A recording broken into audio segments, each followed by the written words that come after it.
Hi, welcome to another video on Bandlab. This one I'm looking at the collaboration feature within Bandlab.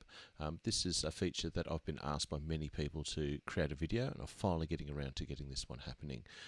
It's a bit of a tricky logistics one to be able to show different screens, so hopefully we can pull this off and you'll be able to see some examples within different views for the students, and I'll hopefully do a second video from a teacher's perspective on a few things that they can see.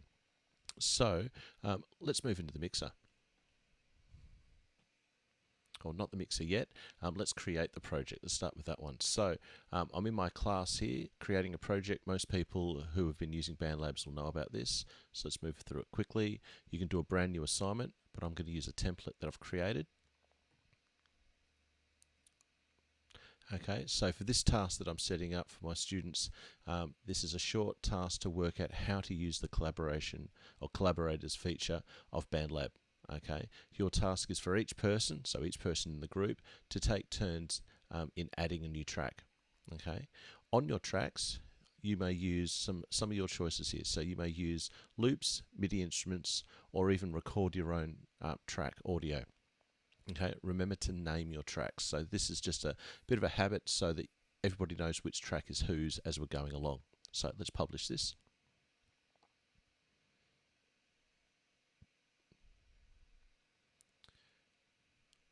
Okay, so I've got it published. Now I didn't make the groups, so if you've forgotten to make the groups, you can actually do it on this screen. Okay, or if I go back to my classroom and go in here, you can still edit it. So if I come back to edit, we can see the attachments. We can't edit it, I can't do the groups there. That's a pain. But anyway, we can still do the groups here, but on the previous screen you would have seen before I published it, there's a group creation there. So here I can create student groups. Let's click on that.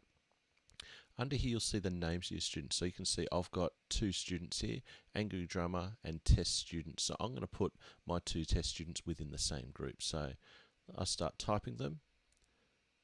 I'm going to put that one in, and then I can add a new group if I wanted to. I'll just do that. So I've got a second group. I can put all the other students in that one. For my purpose here, I'm just going to use these. So my other student name is literally test student. So I've got two students in this group. You can create other groups and add those students as you need to. Hitting save.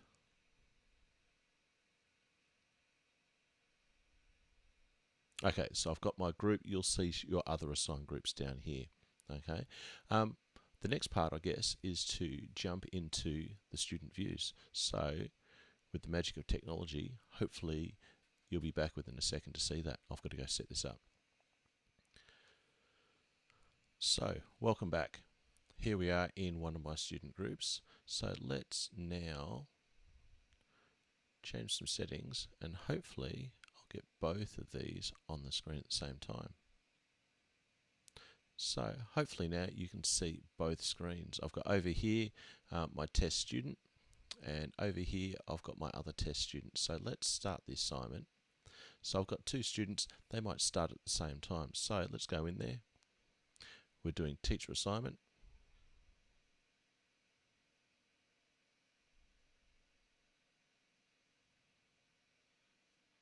Okay, so we can select the types as tracks. I'm just going to click off to the side for now. And let's get the other one in there. Teacher assignment. Let's just get in there. Okay, so now we're in there. So now here's where things can go right or go wrong. Okay, so let's just have a go for a bit. If we add some loops, I'm going to use some loops from this example. Let's find let's go to the packs. What have we got? Rave. I might add in a bass part. So drag that in there.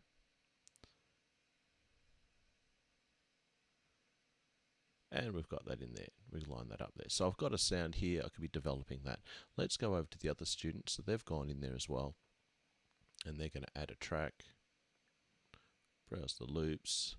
And they're going in there. They might find, just going and finding something. They've brought in, let's find an organ. Can't see anybody else has done anything.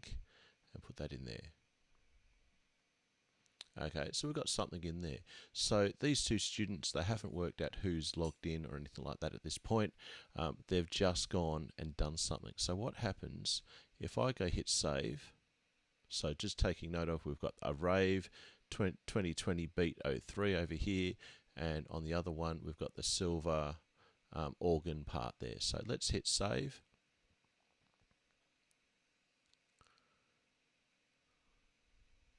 Like so, that's been saved there. And what happens a little bit later, we've got this person, let's get them to hit save as well.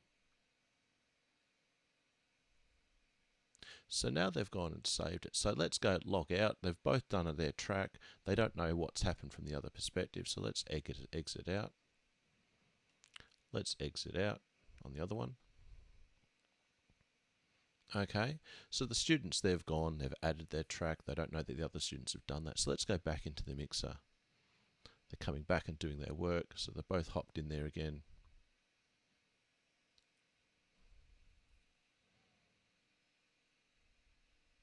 Okay, just waiting for them to load. Okay, so over on this one, we've got the silver, wait a minute, they've both got the silver yacht. Now you would remember just a second ago, I saved this one first, and then I saved this one second. So this is actually saved over the top of the other save and gotten rid of the previous person's changes. So this is where a lot of people tend to go wrong with using this collaboration.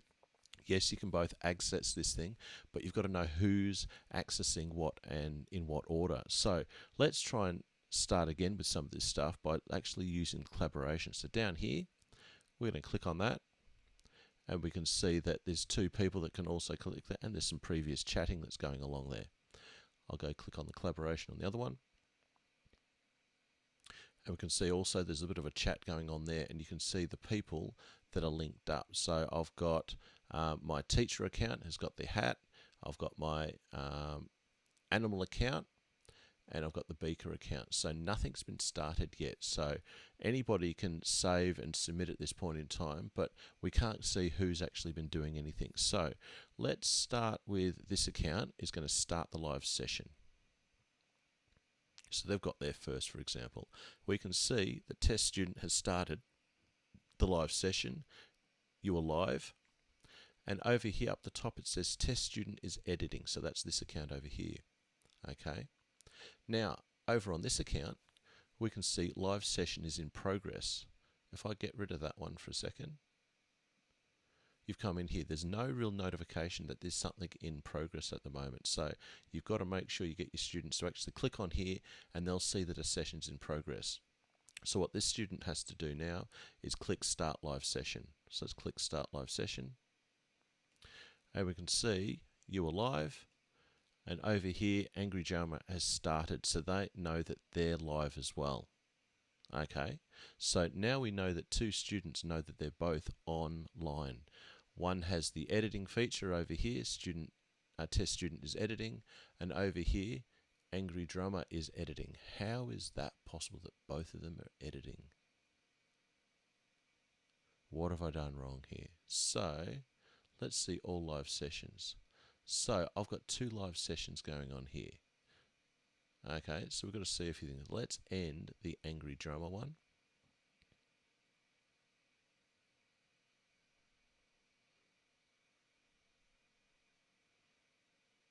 Just wait for that to connect again. Let's go back to collaborate and live session. So instead of starting live session, you can see this here. Click join live progress live sessions. Let's click join.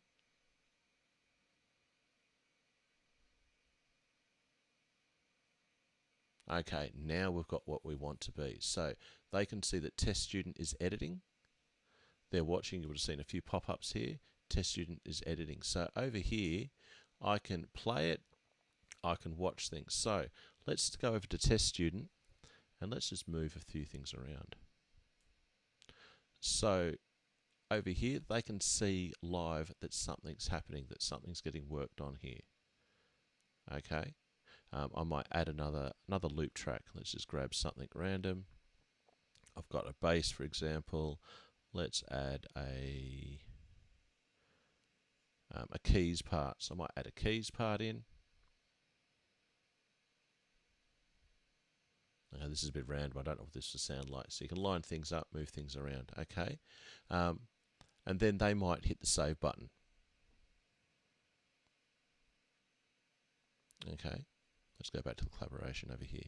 Now, what I'd recommend, because students may not be at the same location, but they can see that the other person is on there, is use the chat. So at the moment, my chat is lined up with the teacher. If I click over, I can now chat to Angry Drummer. Okay. I've added some loops. You can, I will now give you control. Anyway, words to that effect. So let's message that. Over here, you can see something's popped up over here. So let's click over to that. There we go. I've got a message over here. I've added some loops. I'll now give you control. Now, here's one of the important things, to be able to pass control over. So there's nothing over here that this student can do to gain control. The person who's in the editing mode has to send the control. So let's click on these little arrows, and you can pick whoever in your group to send that to. So I'm going to send it over to Angry Drummer. So they're going to be able to access the mixer. Let's click Allow.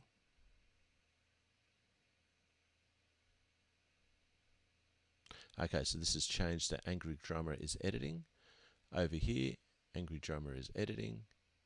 And now he can grab hold of these things and control things, add loops, add tracks, and do things.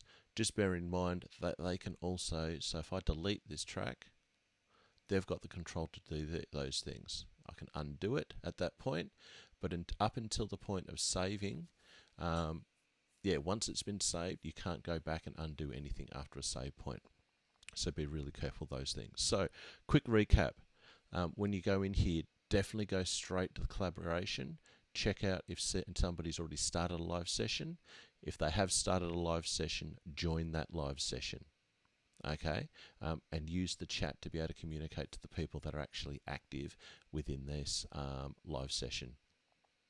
Okay, so I think that covers most of the points I want to do. So I've covered the chat, I've covered saving, and then submitting. I'm going to point out that one as well. So you can see the submit button is actually only available now on the person who's editing. Okay, again, remember, if you ever hit the submit button, everyone's going to be locked out of being able to do editing until the teacher sends it back to them. Okay, I think that's mostly it. Let's just zoom in on the chat just in case you couldn't see that. Okay, so on the chat feature, just remember to change between who you're chatting to. I'll go back over here, might need to chat back to the teacher, or chat back to the other students that happen to be in there. And just take note, if I do a message back, thanks, I have had a look at your loop choices. They are great, or words to that effect. And that pops up pretty much immediately, as you've seen, that's just loaded. Okay, so hopefully that's been helpful for you in being able to get started in using this collaboration feature. Definitely use the comments below to ask me about any questions that you might have with this. Happy to help out. Definitely subscribe also about so you get more notifications about any future videos. I went blank for a second there. Okay, it's been a bit of a long video. Definitely for any teachers watching this, check out the next video. I've got a few things I want to point out about some of the aspects are a little bit different that the students might not necessarily need to know about. So thanks for listening, and definitely comment about any other things that you might want to see some more videos about.